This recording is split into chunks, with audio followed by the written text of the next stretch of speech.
Manchester United have just drawn 0-0 with Aston Villa in the Premier League. Does this mean that Erik ten Hag's job will be saved? This is what we'll be discussing on this afternoon's match reaction. But before we get into that, please get in the comment section. Let me know your thoughts on Erik ten Hag. Should he remain as the Manchester United manager? I want to hear your thoughts. Get in the comment section right now and let me know what you have to say. In relation to that game, it was pretty boring. Not really much happened. What I will say from the off is honourable mentions to Johnny Evans. Unbelievable.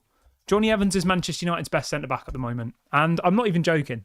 Unbelievable today, Johnny Evans. So good. I think he got the man of the match from Sky Sports as well. Absolutely quality. And people are going to say, before the game, people were saying, oh, Erik ten Hag doesn't know what he's doing. What are Maguire and Johnny Evans doing? Why are they starting? Johnny Evans and Maguire are currently our best centre-back partnership, without a shadow of a doubt. Without a shadow of a doubt, they're the best centre-back partnership at Manchester United based on current form at the moment. Martinez has been absolutely awful this season. De Ligt, I think, has been okay, but not great. He's still kind of building into the game, isn't he, a little bit? And I think Johnny Evans and Maguire today, really good. But what I will say is this. Obviously, Johnny Evans and Maguire aren't two centre-backs that allow you to play possession-based, high line, building up from the back, which is obviously what Erik ten Hag wants to do. Now, I've said this to you many times before. Manchester United, as a counter-attacking team, I think they get top four every single season. Genuinely. As a counter-attacking team, I think we're one of the best teams in the Premier League. But when you actually want this Manchester United team to play football, you know, the new modern style of football that Pep plays and Arteta plays, they can't do it. This squad can't do it. And what Erik ten Hag did today was he said, you know what? We're going to park the bus. We're going to try and hit them on the counter-attack. And it worked somewhat. How many of you today thought we were going to go to Aston Villa and get a draw? No one. I bet you not a single person in this chat thought that Man United would not lose today. You know, there'll be people sat at home thinking we were going to lose 4, 5, 6-0, but we didn't. And the reason we didn't was because, one, Aston Villa were bad. I'm not going to beat around the bush. They were poor. But it was because Erik ten Hag changed his tactics. He played more defensive. He played more pragmatic. But what I will say is this. Ineos don't want that. Ineos want us to be a Man City, an Arsenal, a Liverpool, playing this dynamic, possession-based football. And what we saw today wasn't that. It was park the bus, boot the ball long, kick the ball out of play. It's not attractive football. But I've said to you many times before that, in my opinion, the squad of players that Manchester United have assembled over the last decade, some of which need to go, some of which, whatever, we can talk about that on another show. But the squad that we've got at the moment is definitely best suited to the style of play we played today, which is boring, counter-attacking, moments of magic, park the bus football. We do that, we get top four, 100%. I would put money on it. Whereas if you want to try and play the modern style of football, which Erik ten Hag is known for at Ajax, or Pep Guardiola is known for at City, etc., I don't think we even get in the top four. No way. I think we'll be lucky to finish in the top 8. And Ineos have said to Erik ten Hag that they want him to play, you know, more like what he did at Ajax, which is obviously possession-based, passing out from the back. And obviously we didn't do that today. We can't do that with this squad of players. Now, do I think that Erik ten Hag's job is saved? I don't know. I honestly don't know. I would be honestly very surprised if they sack him after that, to be honest. Because what I will say is this. We're 6 games into the Premier League season, okay? Ineos spent, 2 months deciding that Erik ten Hag was the best manager on the market? Remember, this was only like 4 weeks ago that Erik ten Hag was declared the best manager available by Ineos. They took 2 months to do it, and they only gave him the new deal, literally 4 weeks ago. If they now decide... Now, this isn't me saying that I want him in or out. I'm just giving you my perspective on Ineos, because I think it's really important that we not only focus on the manager, but we also focus on Ineos, because there's all these people above Erik ten Hag now. We never used to have this at Manchester United. It would be the Glazers, and it would be John Murtough, Richard Arnold and Ed Woodward, who knew nothing about football. We've now got supposedly this elite team of football people. Omar Barada, one of the main parts of Man City's success. You've got Dan Ashworth, who obviously did amazing things at Brighton, at Newcastle, etc. You've got this elite team above Erik ten Hag now. And they spent the whole of the summer looking at the managerial market, interviewing Tuchel, interviewing De Zerbi, interviewing McKenna, etc. And they came to the conclusion that based on what was available, Erik ten Hag was the best option on the market. Okay? Whether that's right or wrong is irrelevant. That was their decision. They made that decision. What does it say about them if 4 weeks into a new season, they now sack him. And I'll tell you what it says about them. It tells me that they're clueless. They don't know what they're doing. They don't have a plan. Whether he deserves to be sacked or not is a whole nother conversation for another part of the video. But in relation to Ineos, right? They were all there to remember today at Villa Park. Jim Ratcliffe, Omar Barada, Dave Brailsford, all of them were there watching that game today. And if they decide that 6 games into a Premier League season, that they made the wrong decision a month ago, remember, they only made this decision 1 month ago. That's the thing which kind of baffles me. It's not like it's Christmas.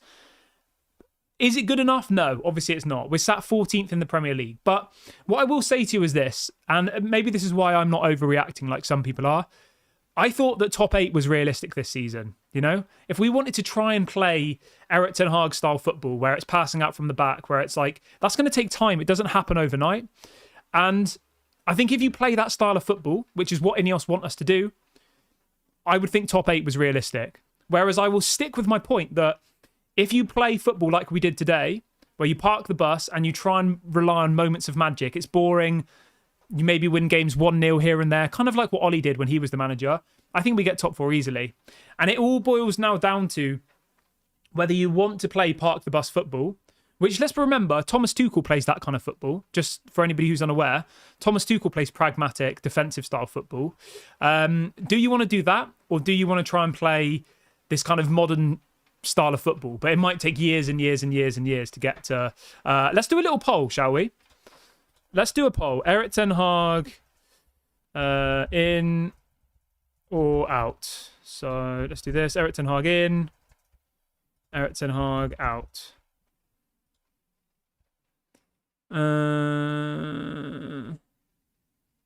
Yeah, get involved in the poll. Let me know. And obviously let me know in the comment section as well. Do you want Erik ten Hag to stay? I said this to you last season. The only reason we got top 4 in Erik ten Hag's first season is because we parked the bus. That was the only reason. You know? The only reason we got top 4 in his first season was because we parked the bus. Last season, we tried to play different style of football and we finished 8th. And I think we'll finish probably 8th again this season, to be honest. But yeah, I want to know what you guys think. I want to know what your opinions are on this situation.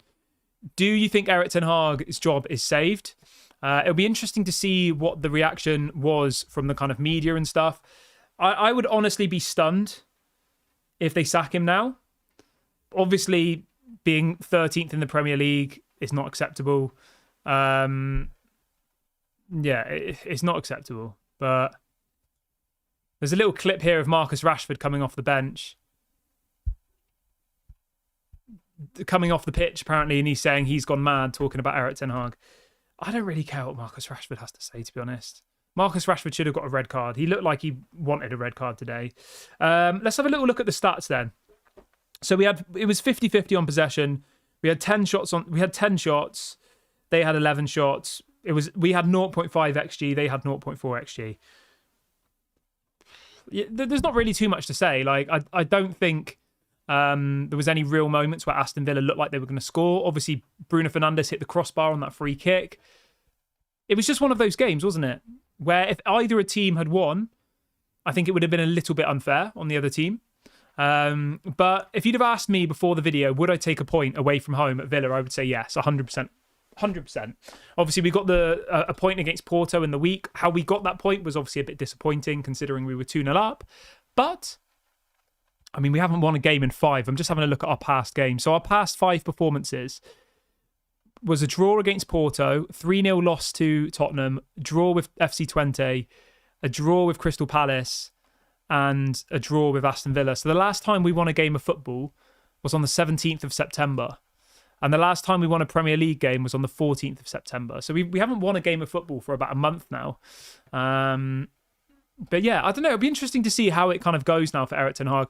I would honestly be surprised if they sack him today. I think it would be a little bit strange, but you never know. And I think the reason for me why it would be strange is not because he deserves to lose his job. I think, you know, there's an argument both ways on whether Erik ten Hag deserves to lose his job. I don't think anybody has a right or wrong answer. I could present to you a convincing argument of why Erik ten Hag should be sacked, and then I could also present you a convincing argument of why he shouldn't be sacked, you know, and it all comes down to a matter of opinion. There's not a right or wrong answer. But the one thing for me is, I think if they were to sack him today and then give the job to Ruud van Nistelrooy, like, that would be dumb, in my opinion. I don't think Ruud van Nistelrooy is anywhere near ready to be a Manchester United manager. And why would you throw away the season 1 month in? That makes zero sense to me. Giving Ruud van Nistelrooy the job would be throwing away the season. And if you look at the other options available, apparently the links with Gareth Southgate aren't that reliable, apparently, which is good because I don't think Gareth Southgate would be a good manager for Manchester United. Some of the other people we're linked to, Thomas Tuchel. I mean, he's a good manager, but I think he plays boring, pragmatic football. He plays a back five. So for me, again, no. Kieran McKenna, no. Graham Potter, no. Like, there isn't really any options out there. There's obviously these links with Ruben Amorim. I think he's an interesting option, but would he leave Sporting Lisbon at the beginning of the season? He's top of the Portuguese league. I don't think he would. So I think whether you like it or not, at the moment, you're probably stuck with Erik ten Hag. Hopefully, after the international break, we play Brentford at home. Obviously, that's a must-win game. Then Fenerbahce away from home against Jose Mourinho. And then you've got West Ham. Then you've got Leicester, which should be a winnable game.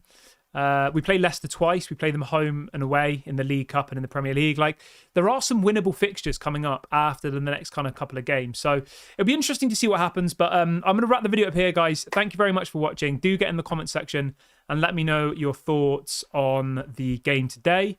Let me know whether you think Erik ten Hag should stay in the job. I don't know. I honestly don't know. I just think at the moment, there isn't really any other options out there. Like, we can sack the manager, great, sack him. But then what do we do then? Oh, we give Ruud van Nistelrooy the job. Really? Really? Nah, I don't want Ruud van Nistelrooy. I think it's stupid. But yeah, let's do a little poll then. So the poll, 60% of people say Erik ten Hag out and 40% say Erik ten Hag in. So it's a little bit more in favour of Erik ten Hag being sacked, but it's not that, conclusive. Yeah, I'm going to wrap the video up here. Thank you very much for watching. I'll speak to you all guys soon. Bye for now. Have a good evening.